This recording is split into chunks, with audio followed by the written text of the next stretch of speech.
Welcome to the Deeper Thinking podcast. This essay is digitally narrated. We inhabit a world where the boundaries of cause and effect have stretched beyond recognition. Fires in one hemisphere fill the lungs of children thousands of miles away. Code written to target advertising quietly shapes elections and social bonds. The same carbon that powered prosperity yesterday raises sea levels that will displace communities tomorrow.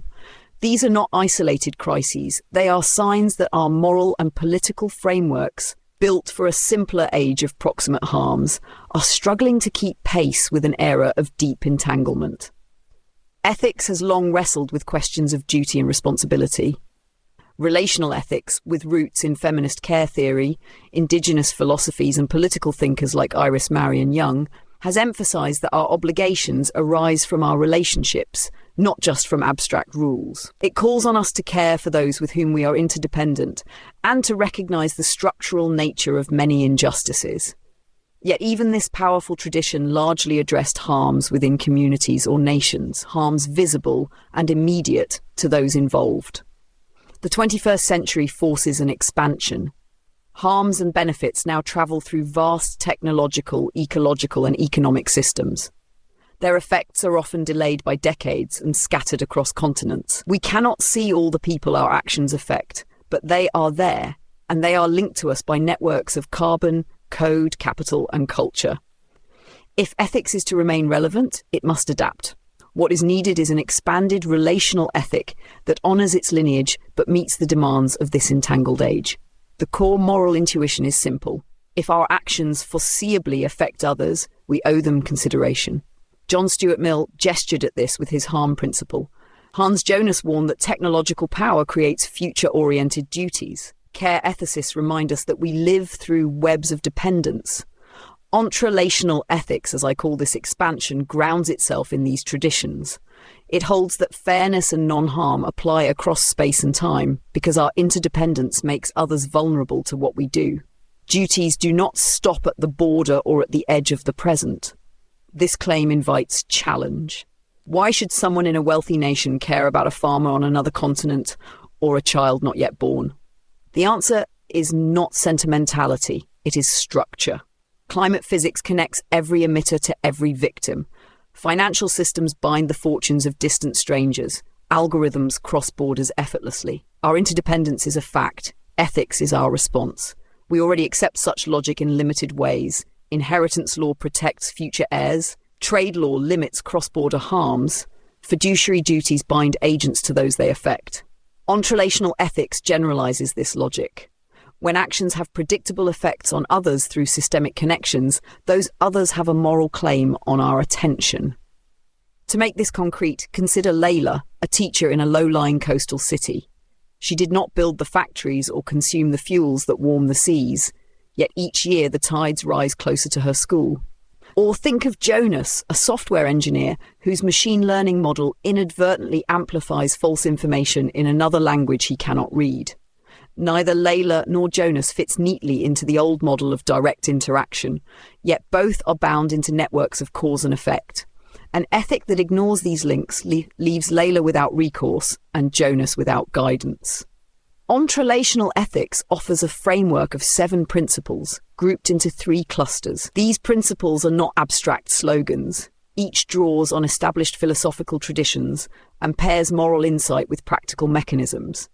They are designed to be specific enough to guide policy and institutional design while remaining flexible across domains like climate, technology, and global finance. The first cluster concerns legitimacy and accountability. It asks, who gets a voice when harms are diffuse and delayed, and how do we hold actors responsible when no single hand controls the outcome? The second cluster addresses justice across time and space. It confronts the challenge of intergenerational fairness, systemic risk, and the fair distribution of duties.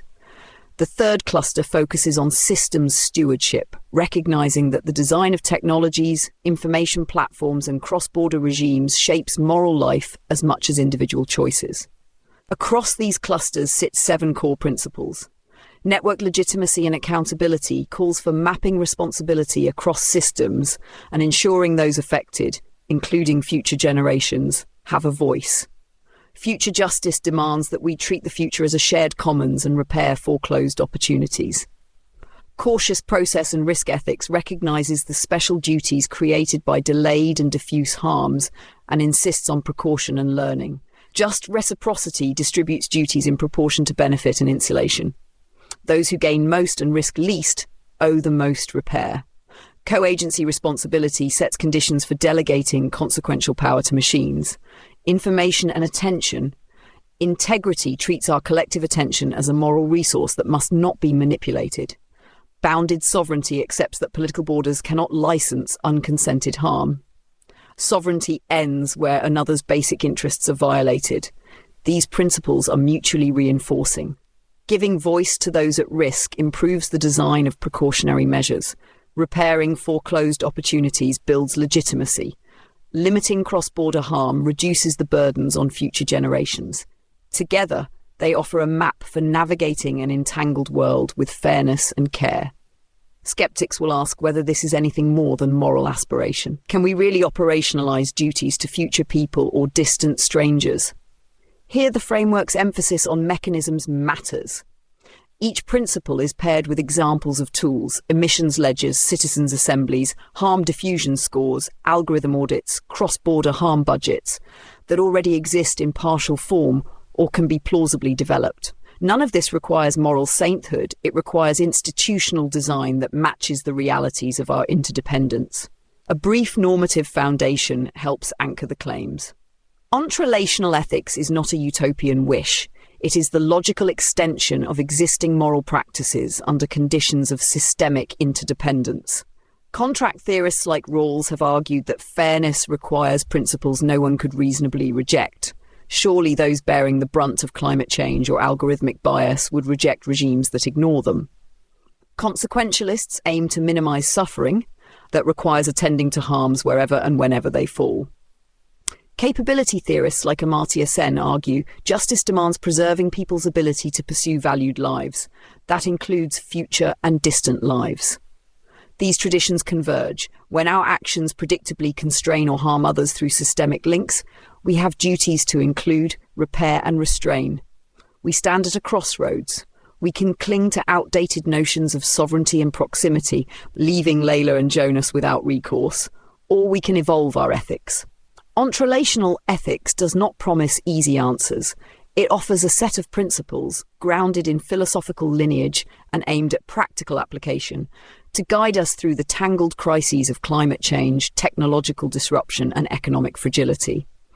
The sections that follow develop each cluster and principle in depth. The goal is not to impose a rigid moral code, but to provide tools for thinking and acting responsibly in an age when our fates are bound together.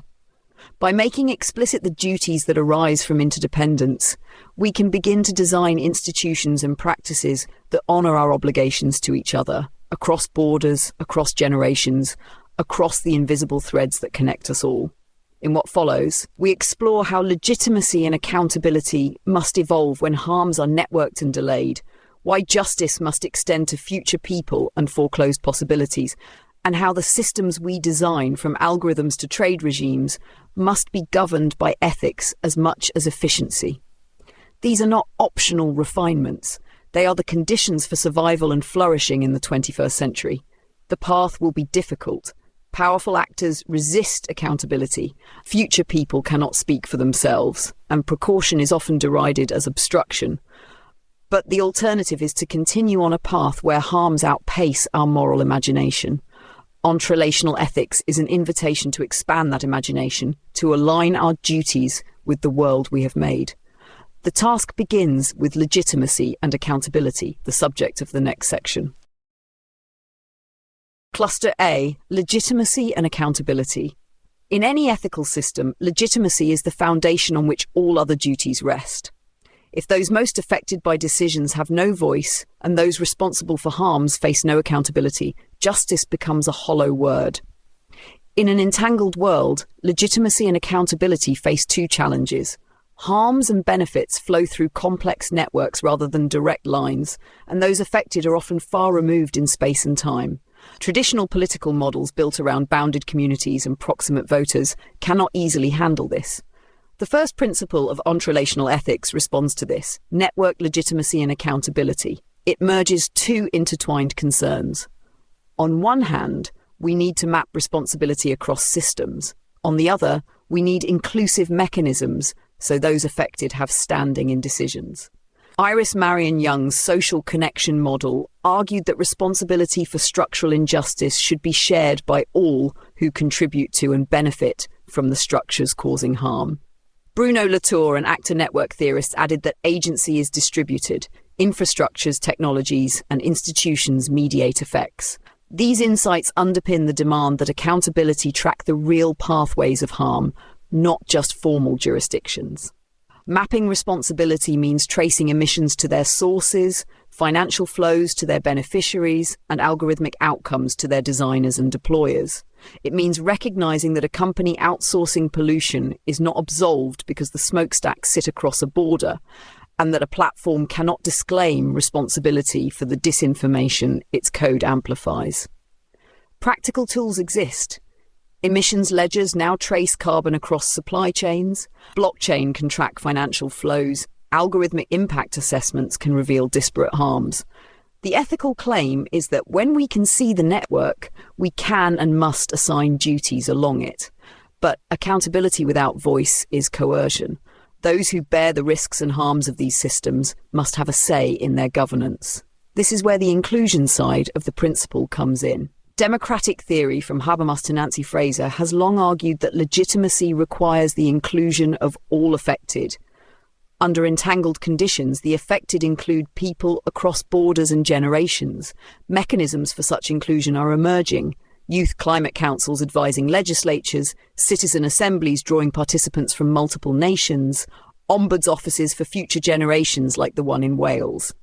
Entrelational ethics expands and connects these innovations. Inclusive legitimacy also needs verification. Formal representation alone does not guarantee decisions are legitimate if the process is opaque or manipulated. That is why the plural proof standard sits here.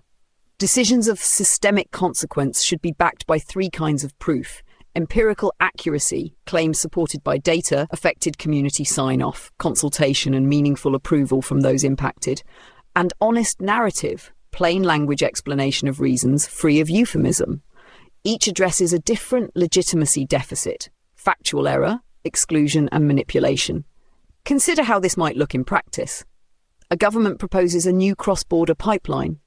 Under network legitimacy and accountability, approval would require a transparent ledger of expected emissions and spill risks, empirical proof. If harms occur, the companies and financiers traced through the network bear repair duties. The point is not to paralyze decision-making, but to make it just and responsive to the full web of those affected. Objections abound. Some argue that widening the circle of consent undermines sovereignty and efficiency. Why should a farmer in another country have a say in a project far away? The reply is straightforward. When your actions predictably alter someone's environment or livelihood, their interests count. Sovereignty has never been absolute. Trade law, human rights norms, and environmental treaties already bind states when external harms are high. Others warn that plural proof will become bureaucratic theatre. That danger is real. Box-ticking consultations already plague some regulatory regimes.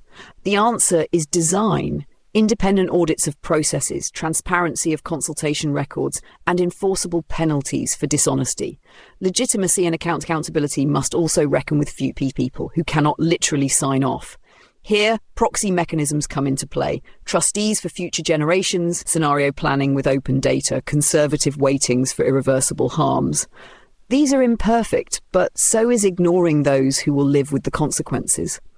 Philosophers like Edith Brown Weiss have argued for planetary trusteeship. Entrelational ethics places such ideas within a broader networked duty. Jonas, the software engineer mentioned earlier, offers a more personal illustration. He writes code for an ad tech company. His team optimizes engagement. They do not intend harm. Yet an independent audit shows their algorithm boosts incendiary content in a country they know little about. Under current norms, Jonas's firm might deny responsibility. They did not write the hateful posts. Under networked accountability, they cannot. Their code is part of the causal network. Their benefit from engagement ties them into responsibility, and those affected in that distant country deserve a voice in any redesign. Legitimacy also has an epistemic dimension. Complex systems make it easy for actors to deny harms or exaggerate benefits. Plural proof responds by demanding multiple cross-checked forms of validation. Scientific data must be paired with testimony from those on the ground and communicated honestly. This triangulation reduces the risk of elite capture or populist distortion. It builds trust, the scarce currency of our age. A final concern is speed. Crises sometimes require rapid action. Can such inclusive networked legitimacy respond? The answer lies in advanced design. Processes can be institutionalized before crises. Standing citizen panels, pre-negotiated harm metrics, default precautionary triggers. Just as disaster response teams train in advance, legitimacy mechanisms can be primed. Waiting until harm manifests is both unjust and inefficient. Networked legitimacy and accountability, then, is not a utopian add-on. It is a realistic adaptation of long-standing democratic and ethical norms to the realities of interdependence. It connects relational ethics concern for care and inclusion with practical mechanisms for tracing and sharing responsibility. Without it, the other principles lack a foundation. With it, we have the beginning of an ethic that sees and responds to the full web of human and ecological relations. In the next section, we turn to justice across time and space. If legitimacy asks who decides and who answers, justice asks who owes what, to whom, and when. As with legitimacy, old models falter when harms are delayed and dispersed. Entrelational ethics' next three principles, future justice, cautious process and risk ethics, and just reciprocity, address these gaps. They extend fairness to future generations, insist on prudence in the face of systemic risk, and demand that those who benefit most repair most. Before we can allocate duties, we must understand the temporal and spatial webs in which we are enmeshed. It is to that task we now turn. Cluster B, justice across time and space. Legitimacy and accountability establish who gets a voice and who must answer for their actions, but they do not fully resolve how duties are distributed when harms and benefits flow across time and space. The second cluster of entrelational ethics focuses on justice in this expanded sense. Three principles shape this terrain: future justice, cautious process and risk ethics, and just reciprocity. Each builds on existing moral traditions while adapting them to systemic interdependence. Future justice begins with a simple claim.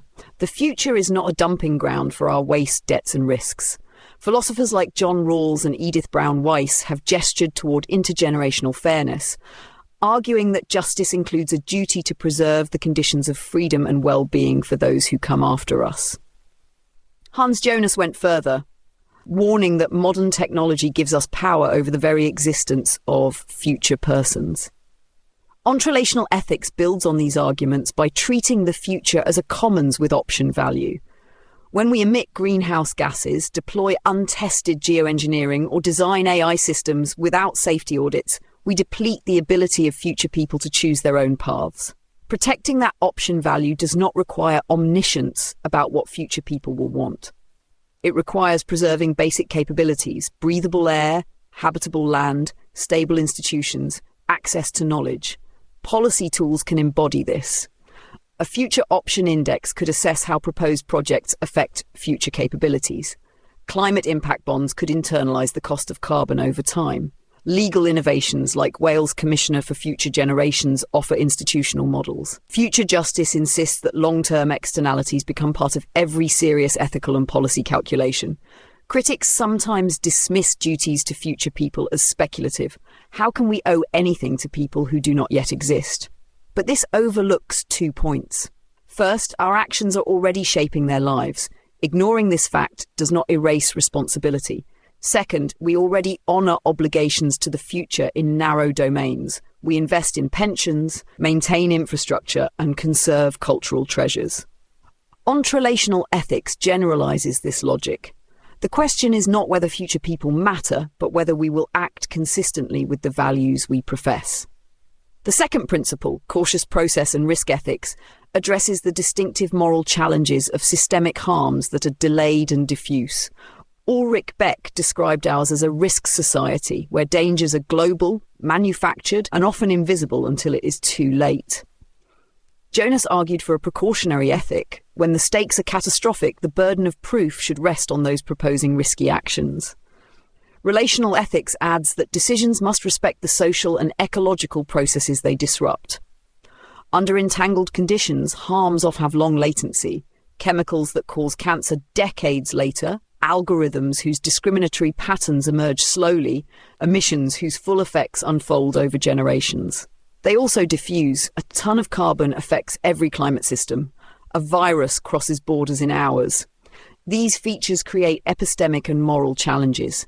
We cannot wait for perfect proof of harm before acting. By then, it may be irreversible. Nor can we ignore harms because they are spread thinly among many victims. Cautious process and risk ethics responds with two duties. First, build ethical drag into high-risk innovations. Phased deployment, independent audits, and mandatory review periods proportional to potential harm.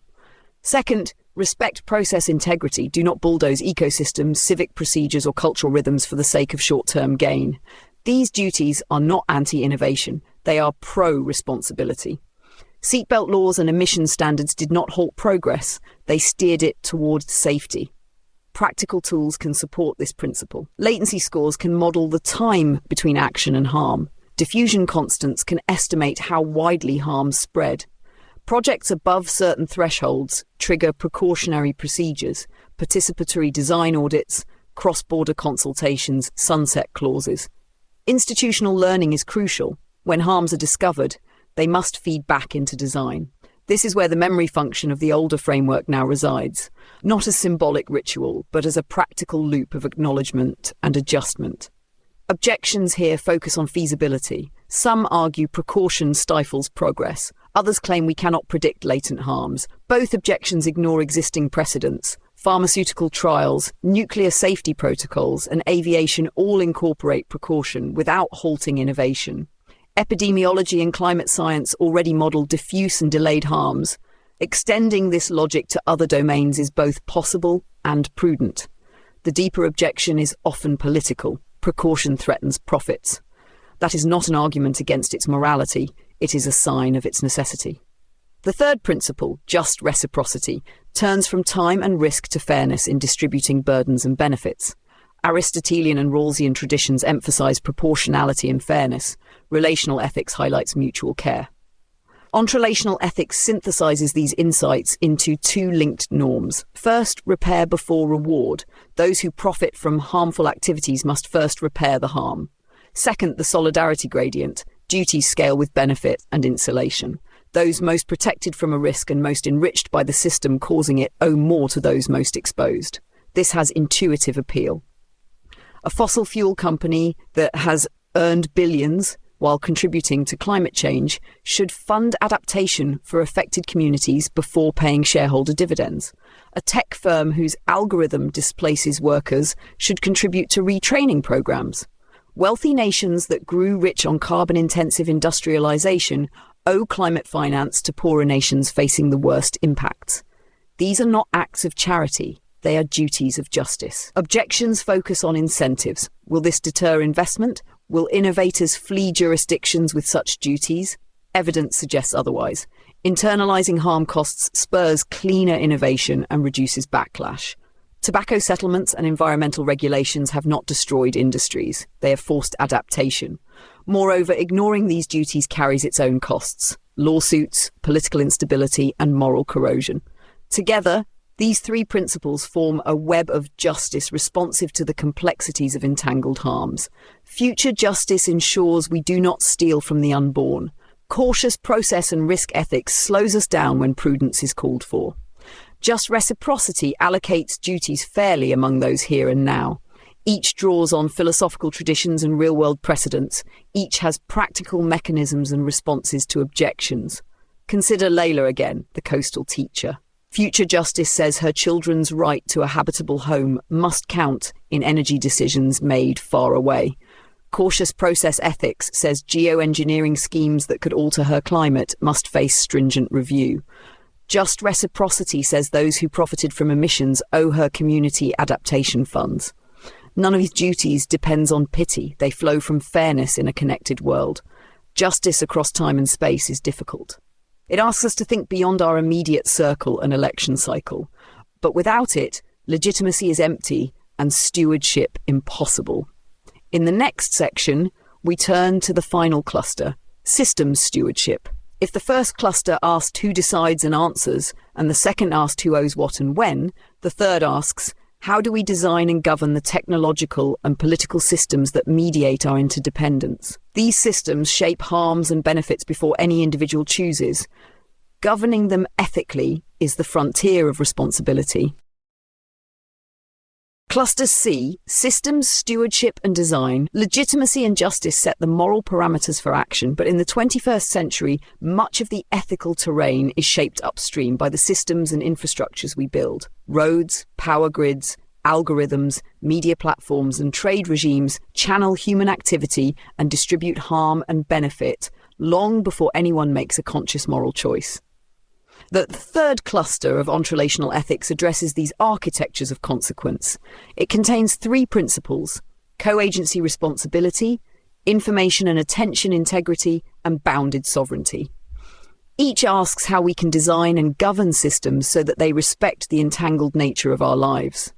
The first, co-agency responsibility, begins from the recognition that machines and infrastructures exercise real power, even if they are not moral agents themselves. Hans Jonas warned decades ago that our technologies carry world-shaping effects. Latour and others have emphasized that agency today is distributed across humans and non-humans. When an algorithm denies someone a loan or a medical AI misclassifies a tumor, the harm is not traceable to one malicious programmer.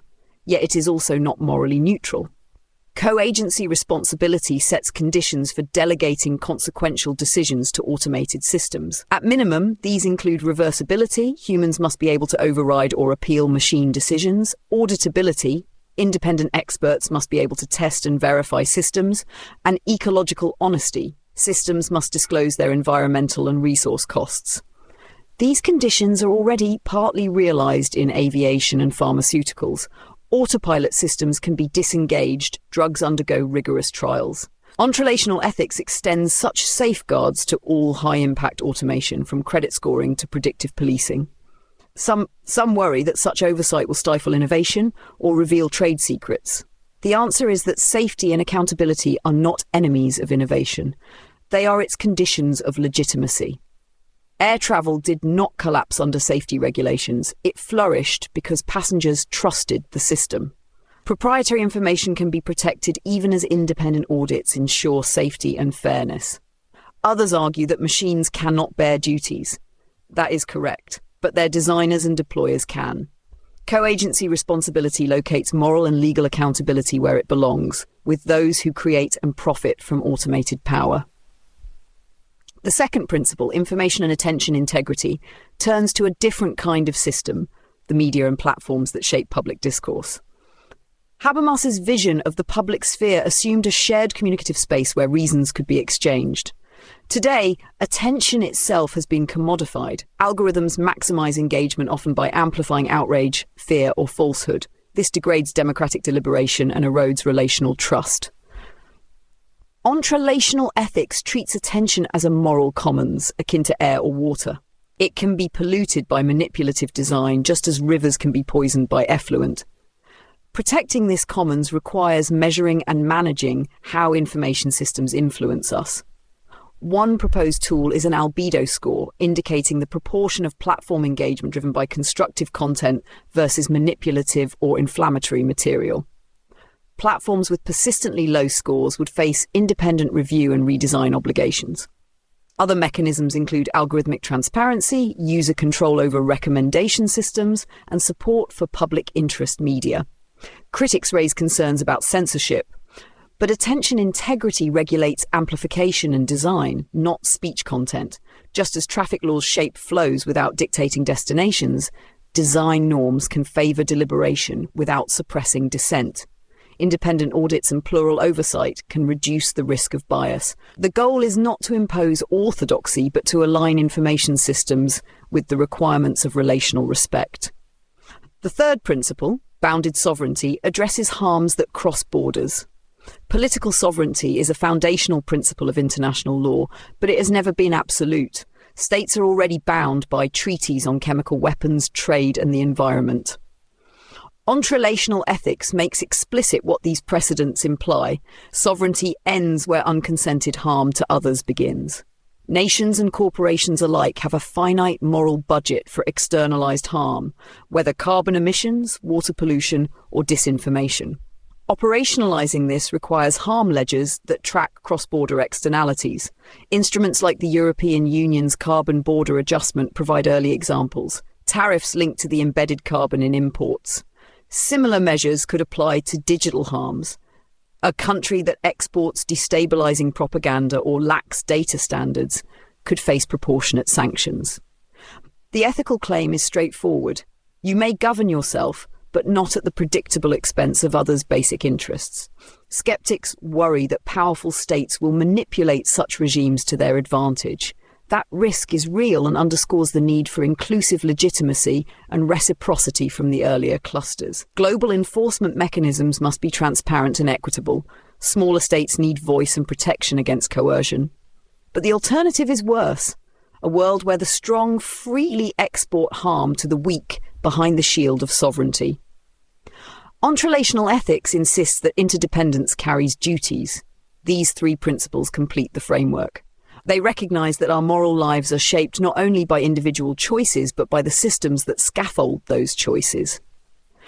Co-agency responsibility ensures we can trust the machines and infrastructures that increasingly mediate life. Information and attention integrity safeguards the communicative environment on which democracy and solidarity depend. Bounded sovereignty aligns political power with the moral reality of cross-border interdependence. Taken together with the earlier clusters, a picture emerges of an ethic adequate to our time. It begins with legitimacy, mapping responsibility and giving voice to all affected. It continues with justice, fair distribution of duties across time, space, and risk. It culminates in stewardship, designing systems and respecting boundaries so that harms are prevented before they occur. Returning to Layla and Jonas makes this concrete. Layla's coastal community would be represented in the harm ledgers and citizen assemblies that evaluate carbon policies. Adaptation funds would flow from just reciprocity and bounded sovereignty. Jonas's employer would be bound by co-agency audits and attention integrity standards. The algorithm that harmed strangers abroad would face redesign in consultation with those affected. Neither Layla nor Jonas is left invisible. Neither harm is treated as an unfortunate accident of a faceless system. Entrelational ethics renders them visible and protected. The task ahead is formidable. Power resists accountability. Systems resist redesign. But history shows that moral progress often begins with naming duties previously ignored. The abolition of slavery, the recognition of women's rights, the emergence of human rights law. Entrelational ethics seeks to do the same for an age of entanglement. It offers 7 principles grounded in philosophical lineage and aimed at practical governance to align our interdependence with fairness and care. In the final section, we will draw these threads together. We will revisit the normative foundations and respond to overarching objections. Is this framework realistic? Can it be implemented? How does it differ from prior ethical theories? The conclusion will argue that while the challenges are great, the cost of inaction is greater. Our shared future depends on expanding our moral imagination to match the world we have made. We began with a simple but pressing insight. The moral frameworks we inherited are struggling to meet the demands of an age where harms and benefits are distributed through complex networks across borders and generations. Climate disruption, algorithmic amplification of falsehoods, global economic fragility and cross-border pollution are not aberrations. They are symptoms of our deep interdependence. Entrelational ethics was offered as an expansion of relational ethics to meet these conditions, building on its care-based lineage while addressing the systemic scale of modern harms. Across 4 sections, we traced how this framework unfolds in 3 clusters and 7 principles. It is worth revisiting how these pieces fit together and what they offer. First, legitimacy and accountability. We saw that ethical and political legitimacy cannot be bounded by territorial borders or election cycles when decisions predictably affect those outside those circles. Networked legitimacy and accountability mapped harms through real causal networks and insisted that those affected, including future generations, deserve a voice. It also added plural proof requirements, so legitimacy is not just formal, but evidenced and verified. This cluster laid the groundwork for trust and inclusion. Second, justice across time and space. We developed future justice as a duty to preserve option value for future persons and to repair foreclosed opportunities. Cautious process and risk ethics responded to the peculiar dangers of delayed and diffuse harms, urging precaution and institutional learning. Just reciprocity ensured that those who gain most and are shielded most owe proportionally more repair. These principles together offered a vision of fairness that is responsive to systemic interdependence, not blind to it. Third, systems stewardship. Recognizing that design often precedes moral choice, we introduced duties for the architectures that mediate life. Co-agency responsibility demanded oversight of automated and infrastructural systems. Information and attention. Integrity treated our collective attention as a commons requiring protection from manipulation. Bounded sovereignty acknowledged that political borders cannot legitimate unconsented harm, suggesting harm ledgers and moral budgets for cross-border impacts.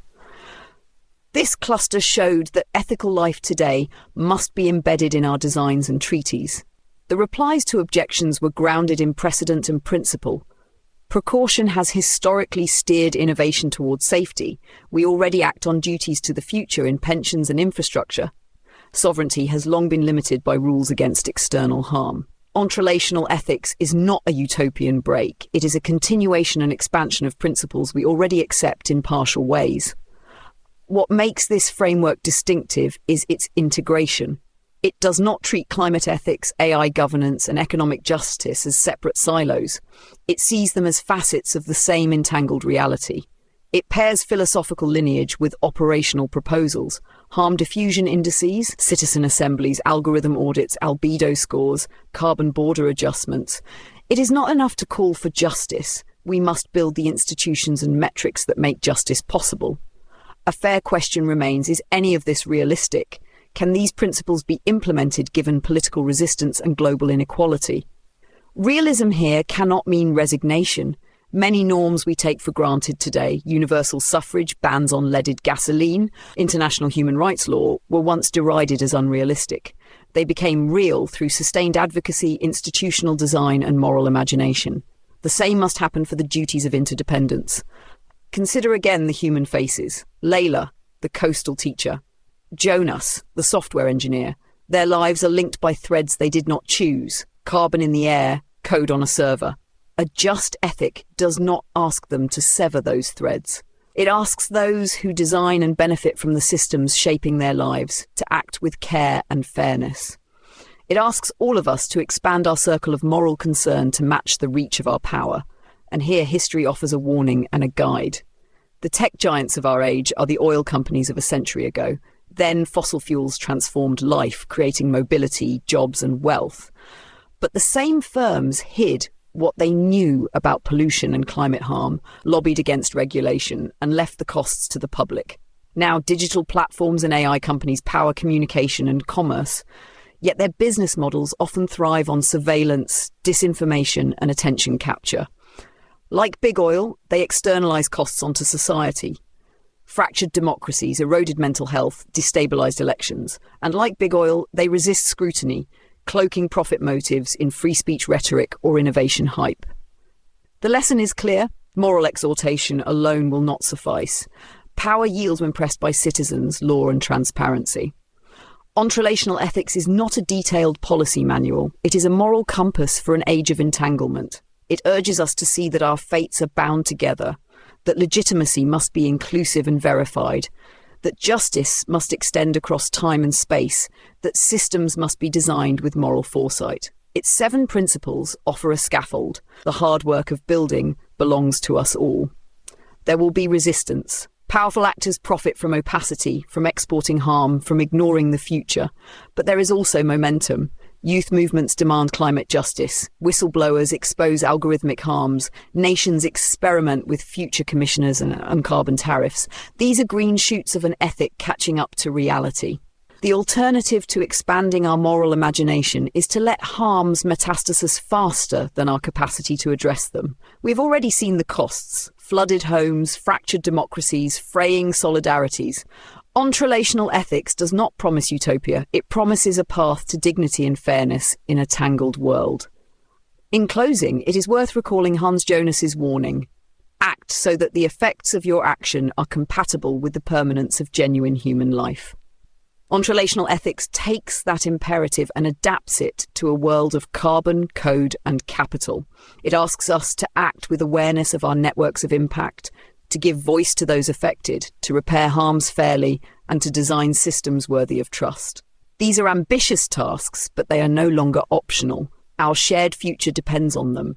The tangled web of our interdependence is not just a source of risk. It is also a source of moral connection. By honouring that connection, we can begin to meet the crises of our time with fairness, courage, and hope.